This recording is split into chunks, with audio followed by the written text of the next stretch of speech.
Hi everyone. I just finished my 6-week course at the Harvard Kennedy School called The Arts of Communication, and I was so moved by this virtual experience. I wanted to share it with you as you're looking at ways to create meaningful virtual ways for people to come together. Over the course of 6 weeks, 30 strangers came together over a Zoom meeting twice a week, and we were able to build skills and build a safe learning environment. And it made me really passionate about our ability to build skills and build connection in a virtual environment. So there were 3 steps that I took that I believe will be helpful to you as you're creating your own virtual communities. The first step was to focus on the people and not the platform. There's a lot of frustration out there at Zoom and WebEx and all these other technologies without realizing we have to focus more on the people.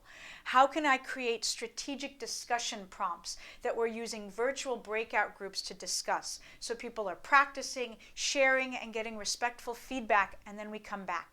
How am I creating opportunities for people to speak up in however way they feel comfortable? If it's simply typing their thoughts into the chat box or using the raise hand feature to speak up using their voice. Creating multiple ways and using specific prompts that get people to share their experiences and their feedback with one another is how we're able to focus on the people, not the platform. The second step I took was to be very specific about creating the same level of energy and warmth and enthusiasm virtually as I do in person. So that means standing up in my home office instead of sitting down. It means speaking directly into the camera lens, which is a skill, not an innate talent. And it's about speaking with intention, which is a specific technique that my team and I teach and that my students learned in order to give incredibly impactful, emotional, powerful speeches virtually, just as they would have in person. This is a skill that we learned in the class and is going to have an impact over the camera and in person as well. The third step that's critical to creating this virtual learning environment is to believe that we can do it. If you sit there complaining that you can never create a virtual experience that mirrors what you do in person, you're right, you can't.